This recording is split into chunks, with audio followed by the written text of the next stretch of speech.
दिसंबर 2023 को मुंबई के खारगाह जंगल में एक सर्च ऑपरेशन चलाया गया, जिसमें मुंबई पुलिस, फायर ब्रिगेड और फॉरेस्ट डिपार्टमेंट की टीम एक ख़ास कोड की तलाश कर रही थी। एक ऐसा कोड जिसमें एक लाश का पता छुपा था, एक ऐसी लाश जो महीने भर से गायब थी और उसे पाने का, उसके मिलने का एक ही सुराग था, और वो था वो कोड, जिस कोड को मुंबई पुलिस की टीम, फायर ब्रिगेड और फॉरेस्ट डिपार्टमेंट की टीम ढूंढ रही थी। और वो कोड था L01501। हर रोज़ पुलिस समेत तमाम डिपार्टमेंट की टीम रोज़ सुबह 8 बजे से शाम 8 बजे तक उस कोड की तलाश कर रही थी। और इस कोड की छानबीन में लगे तमाम डिपार्टमेंट वाले इस बात को समझ ही नहीं पा रहे थे कि इस कोड में क्या है और कहाँ मिलेगा और कैसे इस कोड की पहेली को सुलझा जाए। रोज़ सुबह लोग मुशक्क़त करते, ढूंढने की कोशिश करते, लेकिन महीने भर बीत जाने के बाद उस कोड की पहेली को सुलझा नहीं पाए। यानी L01501 ये कोड क्या है और ये कोड किससे जुड़ा हुआ है, इस पहेली को अब तक वो लोग सुलझा नहीं पाया था। लेकिन 16 जनवरी को ये कोड की पहेली सुलझ गई। इधर कोड की पहेली सुलझी और उधर एक और लाश सामने आई। लेकिन सवाल ये था कि इस कोड को लिखने वाला कौन था, इस कोड में छिपी लाश किसकी थी और इस कोड को लिखने की धमकी किसने दी थी और ये कोड कहाँ मिला। तो दोस्तों, इन सारे सवालों के जवाब जानने के लिए आप हमारे साथ आखिर तक बने रहें। 12 दिसंबर 2023 को मुंबई में रहने वाली वैष्णवी, जो कि 19 साल की थी, वह सुबह 10 बजे घर से निकलती है कॉलेज जाने के लिए। लेकिन सुबह से शाम हो जाती है, वो घर वापस लौट करके नहीं आती है। वैष्णवी नाम की लड़की ये फर्स्ट ईयर की स्टूडेंट थी और कॉमर्स में ग्रेजुएशन कर रही थी। लेकिन जब वो शाम तक नहीं लौटी तो घर वाले दोस्तों को, रिश्तेदारों को फ़ोन करके पता करते हैं, लेकिन कुछ पता नहीं चलता। तो घर वाले पुलिस स्टेशन जाकर वैष्णवी के गुमशुदगी की रिपोर्ट दर्ज करवाती है। अब पुलिस वाले वैष्णवी की तलाश शुरू कर देते हैं, लेकिन पुलिस को किसी तरह की भी वैष्णवी की कोई सुराग नहीं मिल रही थी। वो लोग परेशान थे।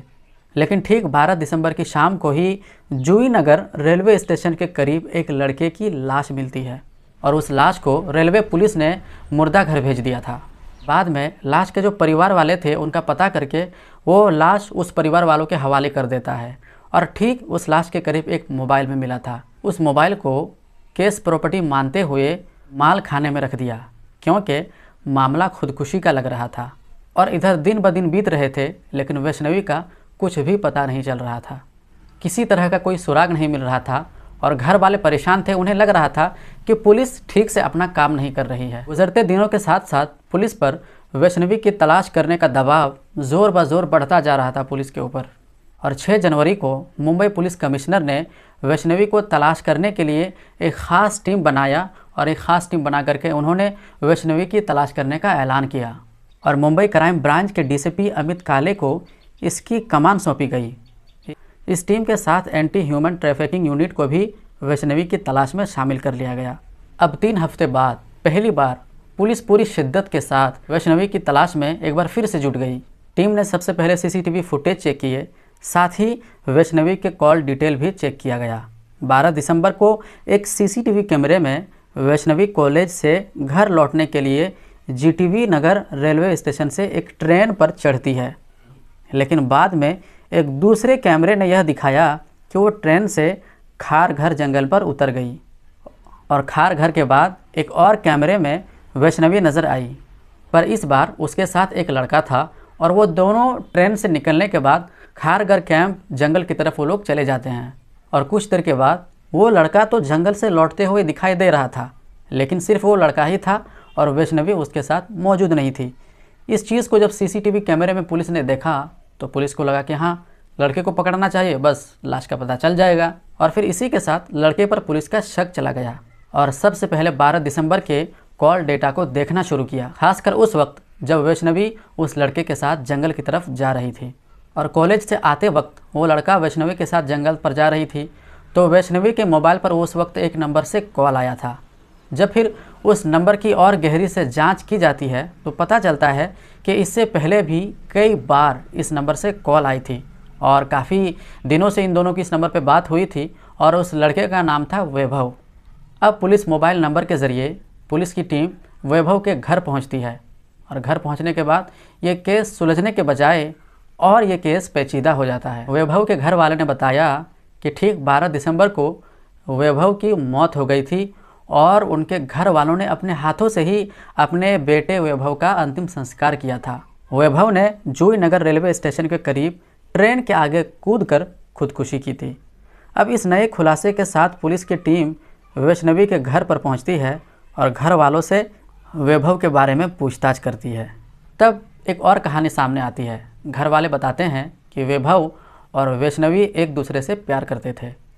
वैभव और वैष्णवी के अफेयर के बारे में वैष्णवी के घर वालों को पता चल जाता है। अब जो कि वैष्णवी ग्रेजुएशन कर रही थी और वैभव 12वीं करने के बाद वो जॉब कर रहा था और इन दोनों की कास्ट भी अलग थी, तो ऐसे में इन दोनों की शादी नहीं हो सकती थी।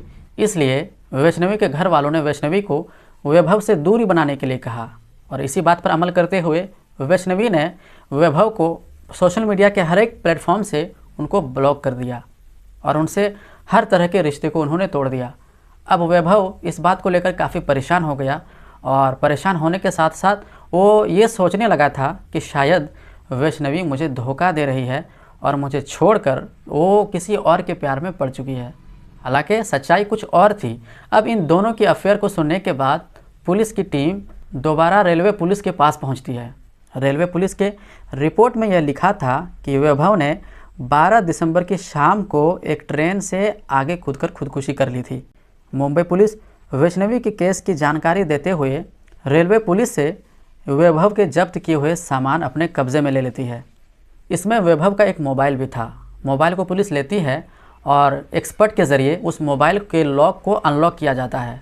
अब मोबाइल अनलॉक होते ही पुलिस की नज़र एक मैसेज पर पड़ती है। उस मैसेज में लिखा था कि मैंने वैष्णवी की हत्या कर दी है और उसकी लाश खारघर के जंगल में मौजूद है, जो कि मैंने खारघर जंगल के पास फेंक दिया है और कोड है L01501। ये मैसेज पढ़ते ही पुलिस को लगा कि हाँ, अब बस केस हल हो गया। पुलिस की टीम निकलती है और खारघर जंगल की तरफ जाती है और जाकर के ढूंढना शुरू कर देती है लाश को। लेकिन पुलिस ढूंढते ढूंढते थक जाती है। लाश का अता पता नहीं चलता। कई महीने बीत जाते लेकिन कुछ भी पता नहीं चलता। अब तमाम कोशिश करने के बाद पुलिस को लगा कि कोशिश करना बेकार है, इसलिए उन्होंने जंगल में भटकने के बजाय उस कोड को डिकोड करने की कोशिश की। शायद इस कोड की पहेली को अगर हम लोग सुलझा लिए तो शायद हो सकता है कि लाश का पता चल जाए। और इसी तरीके से पुलिस ने उस कोड को समझने की कोशिश की और गूगल और हर तरह के एक्सपर्ट के ज़रिए उस कोड को डिकोड करने की कोशिश की। पुलिस ने कोशिश तो पूरी तरह से की, लेकिन वो लोग इस कोड को डिकोड करने में नाकामयाब रहे। 15 जनवरी तक बिना इस पहेली को सुलझाए सुबह 8 बजे से रात के 8 बजे तक अलग अलग विभाग के तमाम टीमों ने जंगल की छानबीन करते रहे।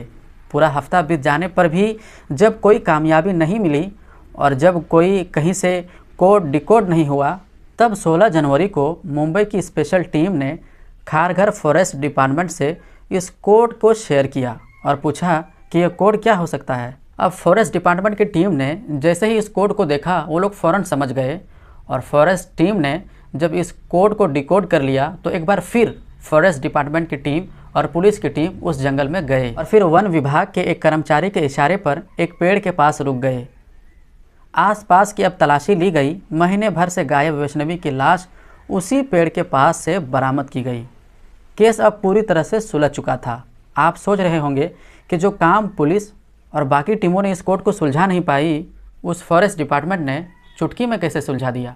दरअसल यह कोड खारघर के जंगलों में एक पेड़ का नंबर था। वन विभाग हर जंगल में पेड़ों की गिनती करने के लिए उन्हें एक नंबर देता है। यह नंबर एक पेड़ का था और इसी पेड़ के पास वैभव ने वैष्णवी की लाश को फेंक दिया था। 12 दिसंबर को जंगल में ले जाने के बाद उसने वैष्णवी की गला घोंटकर हत्या कर दी थी, क्योंकि उसे शक था कि वैष्णवी अब किसी और से प्यार करती है, जबकि वो वैष्णवी से शादी करना चाहता था। वैष्णवी का कत्ल करने के बाद वो सीधे जूही नगर के रेलवे स्टेशन के पास पहुंचा और सामने से आ रही एक ट्रेन के आगे वो कूद करके उसने खुदकुशी कर ली। ट्रेन के आगे कूदने से पहले अपने मोबाइल पर एक मैसेज और एक कोड टाइप करके रख दिया था और कोड वही है L01501, जो कि एक पेड़ का नंबर था। तो दोस्तों, वीडियो आपको कैसी लगी आप हमें कमेंट सेक्शन में ज़रूर बताएं और ऐसे ही और वीडियोस के लिए हमारे चैनल को लाइक और सब्सक्राइब करना ना भूलें। तो मैं मिलता हूँ आपसे अगले वीडियो में। तब तक के लिए अपना और अपनों का ख्याल रखें।